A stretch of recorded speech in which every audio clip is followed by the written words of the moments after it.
बच्चों, today's our second video lecture of solution. आज हम पढ़ने वाले हैं solubility and factor affecting the solubility and Henry's law और हेनरीज लॉ पर बेस्ड न्यूमेरिकल। तो सबसे पहले हम देखते हैं solubility. The solubility of a solute in its amount per unit volume of saturated solution at a specific temperature. देखो, हमने लास्ट लेक्चर में पढ़े थे सैचुरेटेड सॉल्यूशन के बारे में। सैचुरेटेड सॉल्यूशन मतलब ऐसा सॉल्यूशन जिसमें और हम सॉल्यूट ऐड नहीं कर सकते। अगर और सॉल्यूट ऐड हो जाएगा तो वो सॉल्यूट सॉल्यूशन में डिसॉल्व नहीं होगा। तो ऐसे सॉल्यूशन को कहा था हमने सैचुरेटेड सॉल्यूशन। तो फिर जो सॉल्यूट है वो सॉल्यूट सॉल्यूशन के अंदर मतलब सॉल्वेंट के अंदर अच्छी तरीके से डिसॉल्व होके सैचुरेटेड सॉल्यूशन फॉर्म कर लेना चाहिए। जैसे कि ये हमारे पास में गिवन सॉल्वेंट है और यहाँ पर है सॉल्यूट। तो सॉल्यूट जब सॉल्वेंट में ऐड हो रहा है तो फॉर्म कर रहा है सॉल्यूशन। तो सॉल्यूशन कैसे फॉर्म होना चाहिए? Saturated solution. मतलब अब इसके अंदर थोड़ा सा भी अगर हम सॉल्यूट डालते हैं तो वो डिसॉल्व नहीं होगा एट अ स्पेसिफिक टेम्परेचर। तो ये कहलाती है किसी भी सब्सटेंस की सॉल्युबिलिटी। और सॉल्युबिलिटी का जो यूनिट है वो यूनिट है मोल लीटर इनवर्स, या फिर हम इसको मोल पर डीएम क्यूब भी लिख सकते हैं। तो फिर ये ऐसे लिखेंगे हम मोल पर डीएम क्यूब। तो ये है यूनिट, आपको ध्यान में रखना है कि सॉल्युबिलिटी के ये यूनिट्स हैं। अब देखते हैं हम कि कौन से फैक्टर्स हैं जो अफेक्ट करते हैं सॉल्युबिलिटी पे। पहला फैक्टर है nature of solute and solvent.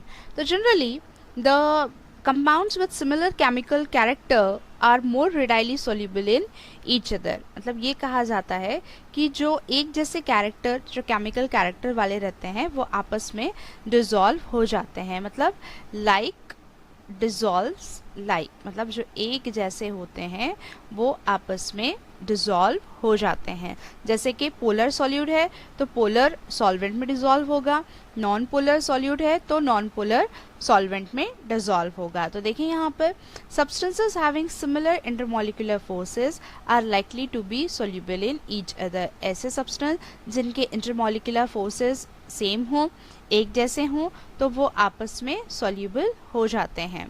Generally polar solute dissolve in polar solvent. Polar, अब आपको पोलर पता है क्या होता है? पोलर मतलब कि ऐसे सब्सटेंस जिनके पोल्स पर दोनों एंड्स पर अपोजिट चार्ज प्रेजेंट होता है। जैसे कि NaCl, ये पॉजिटिव है, ये नेगेटिव है, तो ये क्या कहलाते हैं? पोलर मॉलिक्यूल्स कहलाते हैं। उसी तरीके से H पॉजिटिव है, Cl नेगेटिव है, तो ये भी पोलर मॉलिक्यूल है। तो ये जो अगर पोलर सब्सटेंसेस हैं तो ये पोलर नॉन पोलर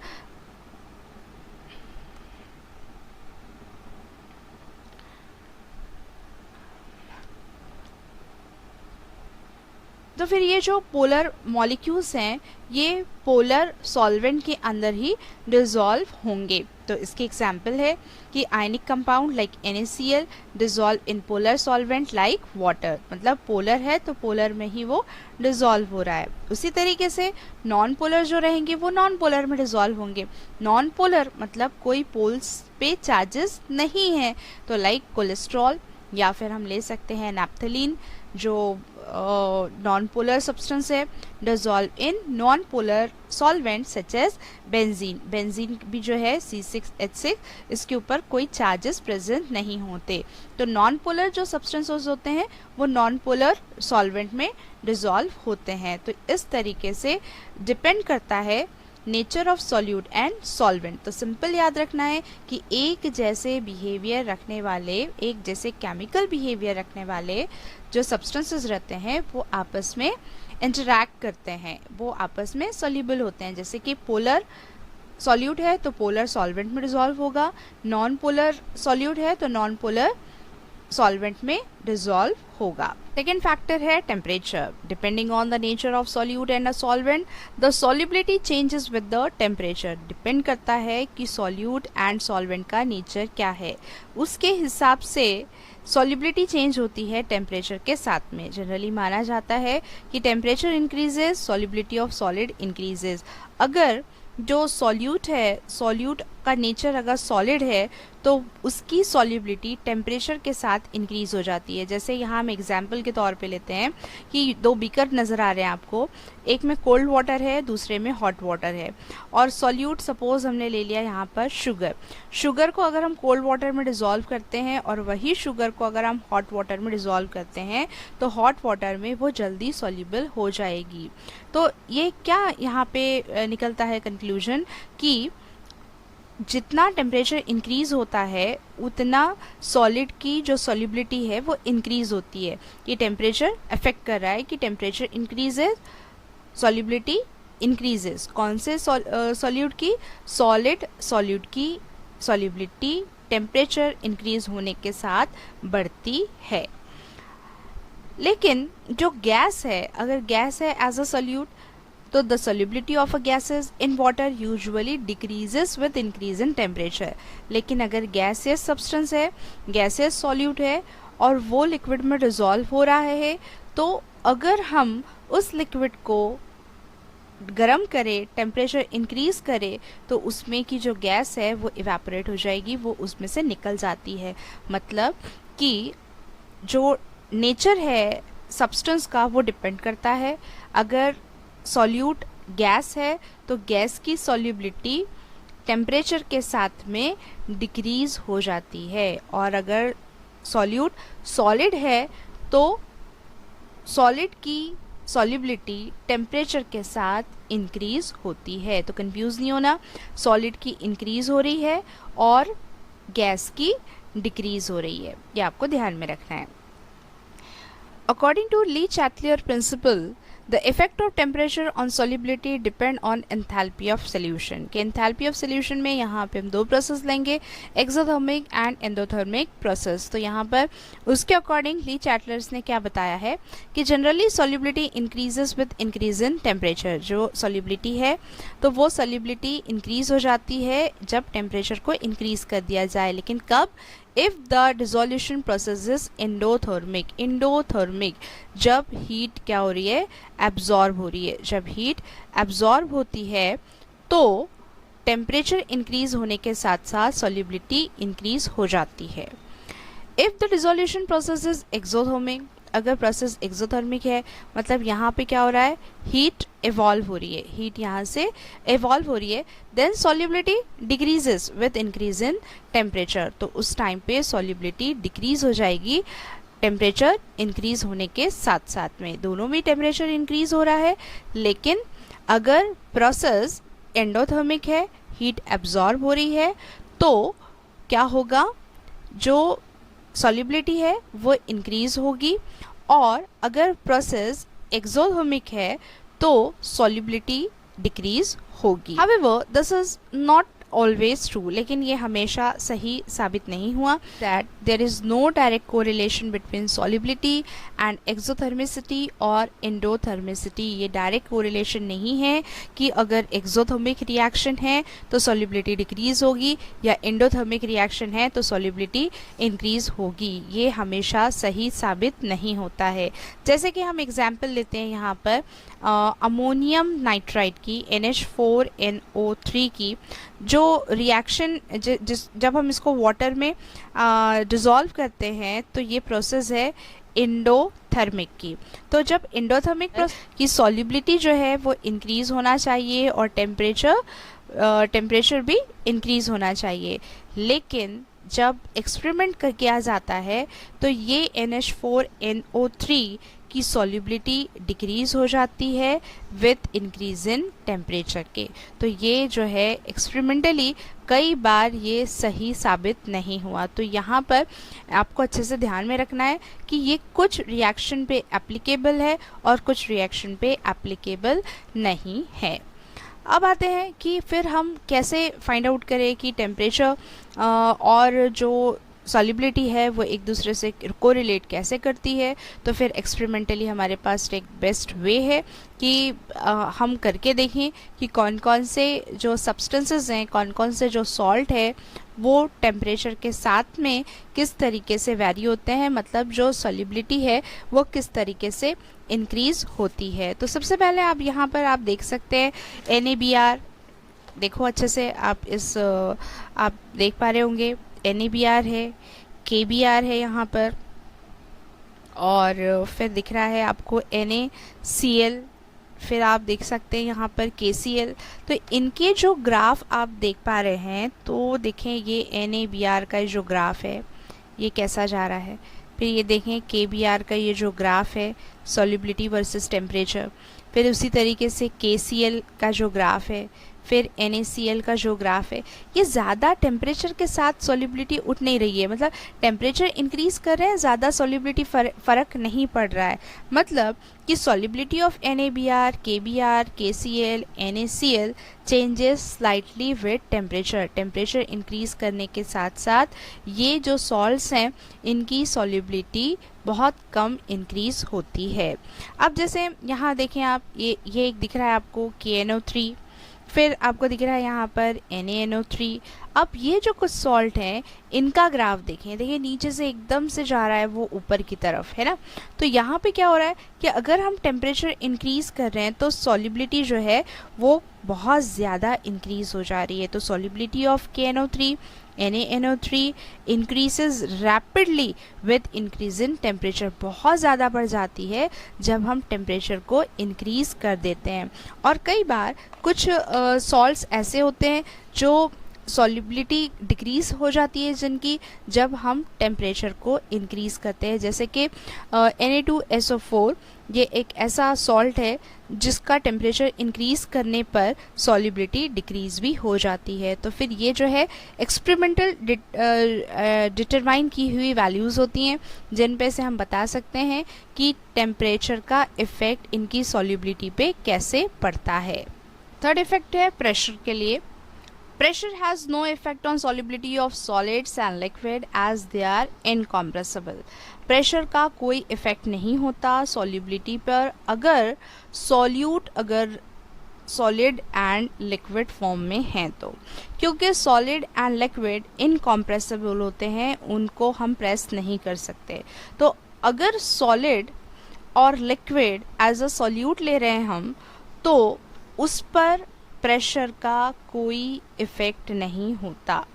लेकिन अगर यही सॉल्यूट अगर गैसेस हैं, the solubility of gases in liquid increases with increasing pressure, और अगर वही हम गैसेस सब्सटेंस को लेते हैं और उसको डिज़ोल्व करते हैं लिक्विड में, तो प्रेशर इंक्रीज़ करते हुए सॉल्युबिलिटी इंक्रीज़ हो जाती है। Because gases are highly compressible, gas को हम बहुत ज़्यादा कॉम्प्रेस कर सकते हैं, तो इसीलिए जब हम प्रेशर को इंक्रीज़ करते हैं तो गैस कॉम्प्रेस्ड हो जाती है और इस वजह से वो लिक्विड में सॉल्युबल हो जाती है।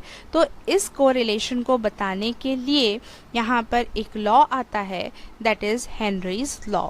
The scientist William Henrys has given quantitative relation between pressure and solubility of gas in a solvent. एक साइंटिस्ट थे विलियम्स हेनरी, उन्होंने रिलेशनशिप दिया between pressure and solubility of gas, कि जो सॉल्यूट है वो गैस है और जो सॉल्वेंट है वो लिक्विड है। तो लिक्विड सॉल्वेंट में गैस की सॉल्युबिलिटी पर प्रेशर का क्या इफ़ेक्ट होता है, तो ये रिलेशन बताया हमको विलियम्स हेनरी ने, इसलिए इस लॉ को कहा जाता है हेनरीज लॉ। तो according to Henry's law, the solubility of a gas in liquid, solubility of a gas in liquid at constant temperature is directly proportional to pressure of the gas above the solution. Relationship बताए इन्होंने, it is directly proportional to, मतलब solubility बढ़ती है तो pressure भी बढ़ता है, अगर सॉल्युबिलिटी डिक्रीज़ हो रही है तो प्रेशर भी डिक्रीज़ हो रहा है। तो देखें इस तरीके से हम इसको समझते हैं कि यहाँ एक जो हमने बीकर लिया हुआ है, तो यहाँ पर जो वेट है वो वेट हमने कम रखा, मतलब जो प्रेशर है तो प्रेशर हमने यहाँ पर कम रखा। तो जब हमने प्रेशर कम रखा तो ये जो पार्टिकल्स हमको दिख रहे हैं ये गैस के पार्टिकल्स हैं।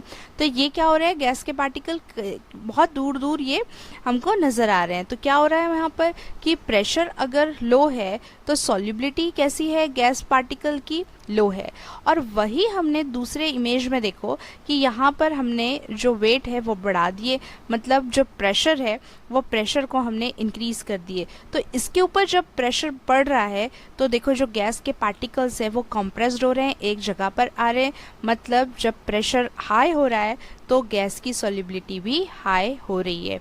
तो ये कैसा रिलेशनशिप हुआ, ये डायरेक्टली प्रोपोर्शनल हुआ कि प्रेशर इंक्रीजेस, अगर हम प्रेशर को यहाँ पर इंक्रीज कर रहे हैं, pressure increases solubility increases, pressure decreases solubility decreases. तो ये जो रिलेशन है वो डायरेक्टली प्रोपोर्शनल का है। तो इसको मैथमेटिकली हम बताएंगे कि S is directly proportional to P, solubility of a gas is directly proportional to pressure, and S is equals to K into P। जो प्रोपोर्शनलिटी का साइन है इसको रिमूव करते हैं हम K से, और K is called Henry's constant. K को क्या कहा जाता है, हेनरीज कांस्टेंट। तो यहाँ पर हम लिखेंगे कि where S is solubility of a gas, और सॉल्युबिलिटी का जो यूनिट है वो है मोल पर लीटर इनवर्स, एंड प्रेशर का जो यूनिट होता है वो प्रेशर का यूनिट होता है क्या, बार। प्रेशर का यूनिट हम लेते हैं बार में, और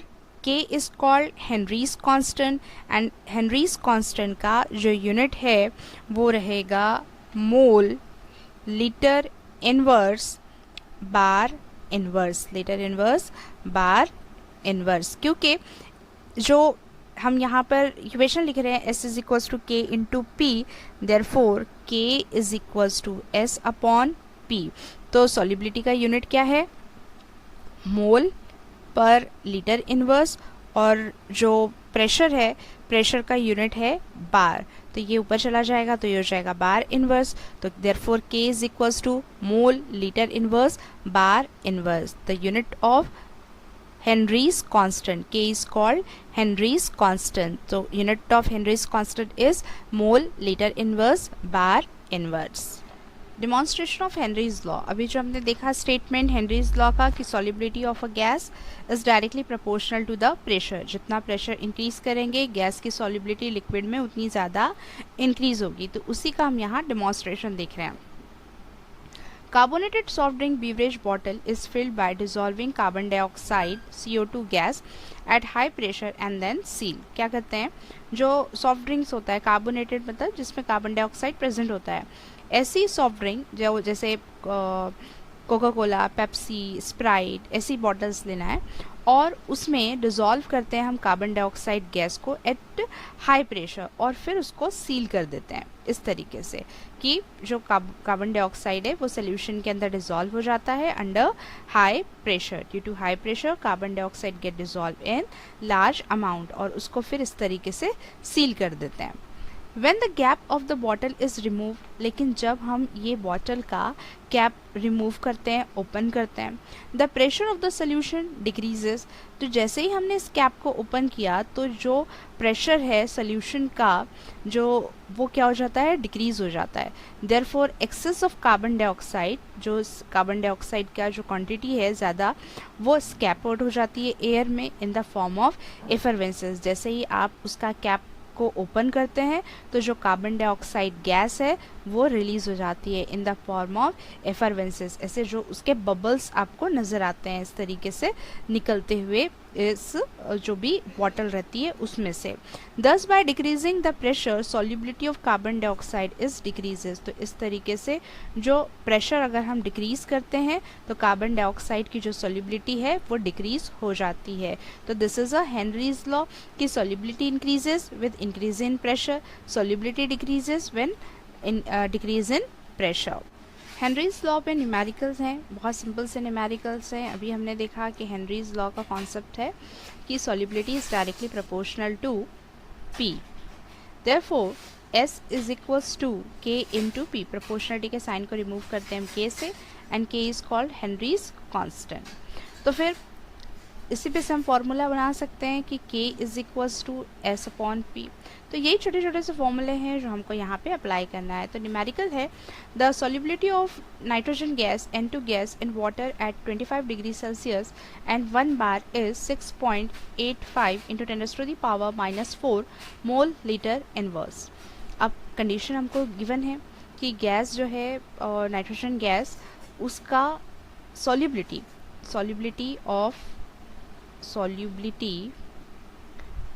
of nitrogen is equals to 6.85 into 10⁻⁻⁴ mole litre inverse.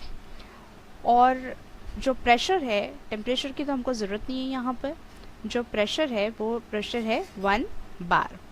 Calculate करना है हमको हेनरीज लॉ कांस्टेंट। ए है calculate Henry's law constant. Henry's law constant मतलब फाइंड आउट करना है हमको के। तो फिर के के लिए हमारे पास में मतलब हम लिखेंगे बाय हेनरीज लॉ का जो फॉर्मूला है S is equals to K into P, therefore K is equals to S upon P. तो सॉल्युबिलिटी कितनी है 6.85 into 10⁻⁴ mole litre inverse divided by P कितना है 1 बार। तो 1 से डिवाइड करने पे तो आंसर तो उतना ही आना वाला है। Therefore K is equals to 6.85 into 10⁻⁻⁴ mole litre inverse. जो नीचे बार है वो ऊपर आ जाएगा तो ये हो जाएगा बार इनवर्स। तो ये हो गया हमारे पास में हेनरीज कांस्टेंट के की वैल्यू। अब बी जो है वो फाइंड आउट करना है। बी क्या है? Molarity of nitrogen gas dissolve in water under atmospheric condition when partial pressure of nitrogen in atmosphere is 0.75 bar. Molarity मतलब यहाँ पर होता है सॉल्युबिलिटी।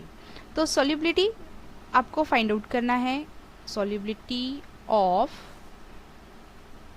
N2 gas. और कब आपको फाइंड आउट करना है? जब इसका एटमॉस्फेरिक प्रेशर 0.75 बार हो। कंडीशन बदल गई कि प्रेशर अगर 0.75 बार है तो नाइट्रोजन की सॉल्युबिलिटी कितनी होगी। तो K अभी हमको पता चल गया क्योंकि वो कांस्टेंट है। तो कांस्टेंट है तो वैल्यू तो नहीं रहने वाली है। अब फॉर्मूला है हमारे पास S is equals to K into P. तो K कांस्टेंट अभी हमने निकाले 6.85 इंटू 10⁻⁻⁴। यूनिट भी लिख लेते हैं हम, मोल लीटर इनवर्स बार इनवर्स। और प्रेशर का यूनिट है क्या है यहाँ पे बार, और प्रेशर की वैल्यू है 0.75 एंड यूनिट है बार। तो ये बार इनवर्स और ये बार से तो बार कैंसिल हो गया। 6.85 इंटू 10⁻⁻⁴ इंटू 0.75। तो आंसर आता है इसका 5.138 इंटू 10⁻⁻⁵। यूनिट है यहाँ पर, जो बार से ये बार कैंसिल हो गया, पॉजिटिव निगेटिव, तो रह गया यहाँ पे मोल लीटर इनवर्स। तो solubility of nitrogen gas is equal to 5.138 into 10⁻⁻⁴ mole litre inverse.